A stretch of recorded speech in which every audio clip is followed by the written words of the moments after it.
Okay, to comply with all of YouTube's 10-minute rules, we're going to go on just like we were getting ready to put on the pouch.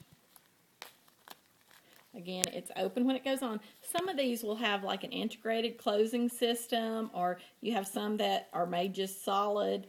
But again, you put it on just like you're putting a seal on a bowl, and you'll hear that pop as it goes around.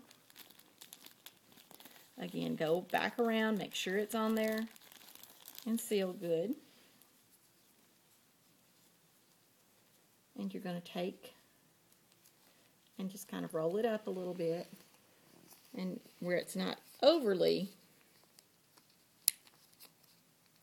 and you'll feel it kind of a little snap. It'll click over. It's got a little lip there, and most of them are like that. Okay, so now you've got your bag back on. The wafer does not have to be changed every time that you change the bag. It does not have to be changed. This part, the wafer down here on the skin, does not have to be changed every time you change the colostomy pouch or every time you irrigate it. If it's soiled, if it looks like the skin's getting irritated, you need to do that. The reason being is just like you don't want to keep putting on adhesive, taking off adhesive. So pretty much when it gets soiled, some people can wear them for up to a week, but you'll find them not changed more often than every day in the facilities usually. So make sure you check your policy and procedures out. So we've got their colostomy bag back on. Everything's good. We're going to do just like we would anywhere else. We're going to make sure they're comfortable. We're going to get rid of our soiled things, and they will be soiled.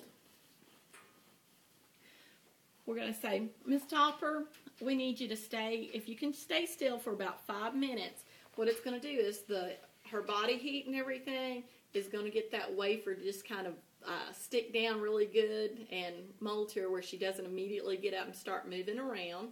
So that'll help that fit better.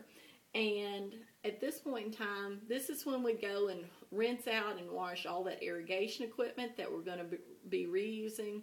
Going to properly dispose of all the non-reusable things, anything that's, all of our linens that we've used and everything, properly put them where they're supposed to go. At that point, we're going to see, you need anything else? Make sure they don't need anything else. Make sure their call light's within reach. I've got their call light within reach. Make sure the bed's lowered back down to its lowest position. The patient needs to be in the position ordered or the position of comfort for them. And then we're going to take our gloves off, do our hand hygiene, and go document. We're going to document what time. We're going to document amount, type of solution that we used in the irrigation bag, which should always be lukewarm tap water. We're going to document our assessment on the stoma, on the peristomal skin.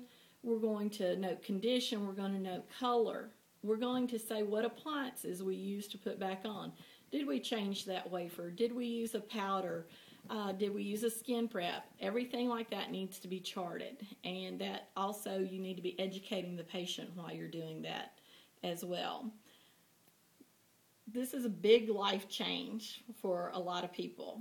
And most of the people that you'll be encountering, it may be a brand new colostomy, and they need teaching as you go through, and they need your understanding and compassion, because it does really have a lot with their self-image a lot of times.